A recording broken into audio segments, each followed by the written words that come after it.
Hi, everyone. My name is Corinne Saragosa. I am the Outreach Coordinator at the UNC Duke Consortium in Latin American and Caribbean Studies. My name is Emma Herver, and I am the Director of Outreach for the Duke UNC Consortium for Middle East Studies. Welcome to the informational session for the 7th Annual Learning Through Languages High School Research Symposium. This program is a collaboration of the UNC Duke Area Study Center.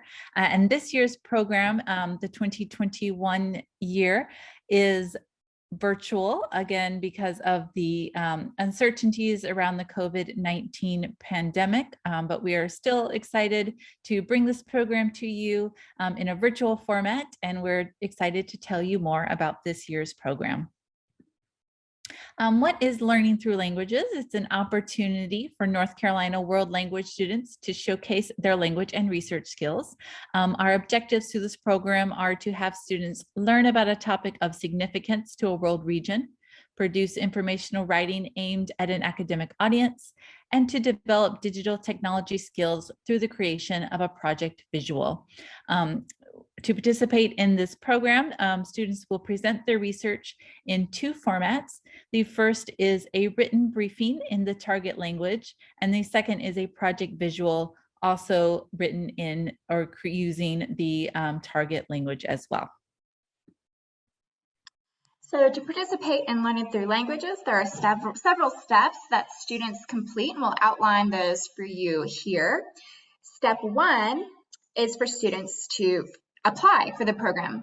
Learning Through Languages is an application-based program simply because we cannot accommodate all of the demand for student teams to participate. The applications are open Monday, September 20th, and they close Friday, October 15th.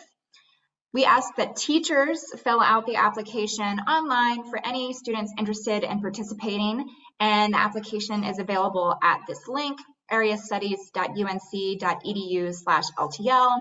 There you'll also find a lot of information about the program, including these slides for your future reference.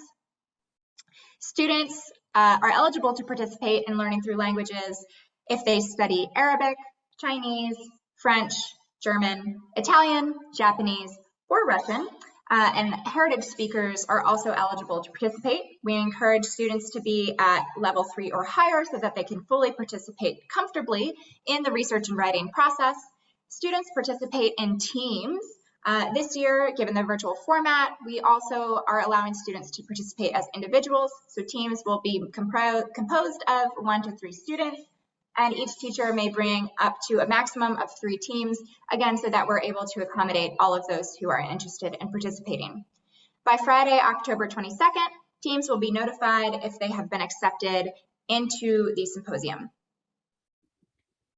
Step number 2 is to select your topic. Once you have been accepted into the program, you will then be assigned one of 6 world regional tracks to study. The world regions that you may be assigned are Africa, Asia, Western Europe, Latin America and the Caribbean, the Middle East and North Africa, or Russia and Eastern Europe.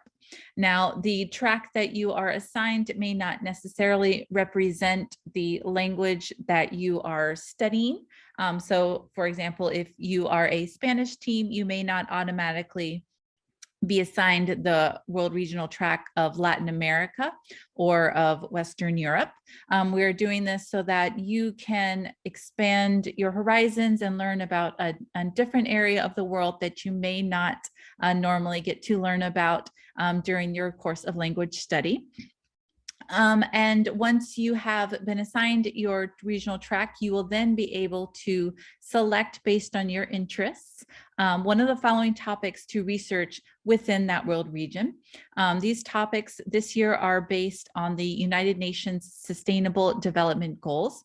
You can choose from either Goal 3, which is good health and well-being, Goal 4, quality education, or Goal 13, which is climate action. So what that looks like in action is that a French team may be assigned the world regional track of Latin America and the Caribbean, and they might choose the topic of good health and well-being, and their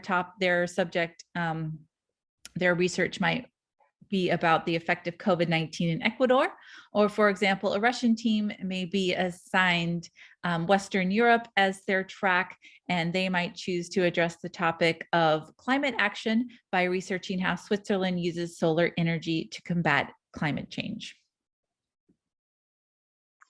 Step 3, once you've been assigned your world region track and you've selected your topic, is to complete your research on that topic. Student teams should use at least 3 sources in conducting their research, and you can choose either primary or secondary sources as you're conducting your research. And you'll see here lists of a variety of sources that you might turn to for conducting your research. You can see examples here of primary sources and secondary sources. At least 2 sources must be in the language that you study. So out of the 3, 2/3 of them should be in the language that you study. So you might visit websites of newspapers in the language that you study. You might find speeches or interviews with people speaking the language that you study to collect your research to write your briefing. Step number 4, once you have your research completed, is to actually write your briefing. A briefing is a short summary or report on a topic. You can see an example briefing on our website, which we'll give you the link to at the end of this presentation. There will be a participant portal, which has the example briefing as well that you can look at to guide your writing. Also, in accordance with standard practice of social sciences, the paper and citations should be conducted in APA style. If you need any assistance with that, we recommend visiting the online writing lab at Purdue University. They have an excellent style and usage guide for formatting according to APA. Here are the formatting requirements. As you can see, each language has different formatting requirements, and there are also page and word limits according to each language. Again, it is a briefing, so the information should be presented in maximum of 1.5 pages. Each briefing section should contain the following sections. The first is a title page that does not count toward the total page count. This should include the name of the research project, the student names, their sponsoring teacher names, the world language course, and the school. The second part is the main body, which is your actual briefing. And this is the only part of the paper that counts towards the page and word limits that we addressed in the previous slide.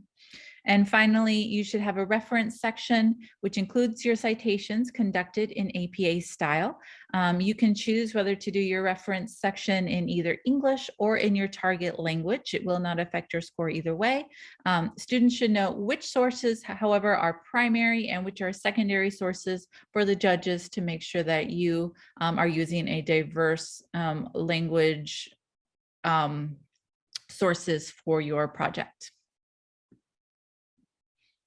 Step 5 is to create your project visual. So after you've conducted your research and written your briefing, you will create a visual representation of your research.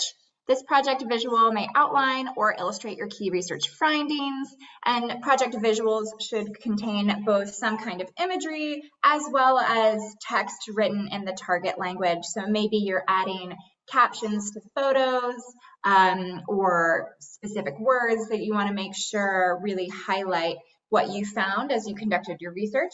Since we are virtual again this year, the visual may take on one of the following 3 forms, which are all a digital format. One is a slides presentation. The second option is to create a web page. And the third option is to create a PDF infographic. On this next slide, we have several resources that you can use that are freely available online for you to create your project, your digital project visual. So here you might be familiar with some of these already, such as PowerPoint or Google Slides, but we have other materials and resources listed here that you might explore depending on what project visual you're interested in creating. Step number 6 is to submit your project to the judges. You will need to submit the briefing as a digital PDF, and all submissions must be made to the learningthroughlanguages@gmail.com email address, and they must be submitted not from student team members, but only from the sponsoring teacher. The briefing and the project visual must be submitted no later than December 1st, 2021 by 5:00 p.m. 1 point will be deducted from the team's final score for each day the submission is late. Step 7 is to get your ratings. Teams will be judged by UNC and Duke faculty, instructional staff, and graduate students using the scoring rubric, which awards points on a scale of 0 to 120. The scoring rubric is available online, so you can use that as you create your project briefing and visual. And the scoring rubric recognizes language ability as well as overall research methodology and creativity. So the rubric is really designed to celebrate different students' strengths and learning styles. And student teams will be awarded a rating of 1 through 5 based on the average of 3 judges' scores. So 3 judges will be grading each project, and students will be receiving feedback from them as well as the overall rating. And results of their ratings will be announced in a YouTube live celebration of their hard work and, global competence on December 8th, 2021 at 4:00 p.m. We highly encourage you to put this on your calendar and tune in. You're also welcome to share this link with friends and family, with teachers, with school administration to tune in and celebrate your students participating in learning through languages. Students will also receive written feedback from the judges after December 10th. And students will all receive a digital PDF certificate confirming their participation and score. Thank you again for your interest in the 2021 Learning Through Languages High School Research Symposium. We hope this has answered your questions and you have decided to participate in this year's program. We encourage you to apply. You can apply at areastudies.unc.edu/LTL. You can also find more information as well. And if you have any questions, our email addresses are also listed on this site.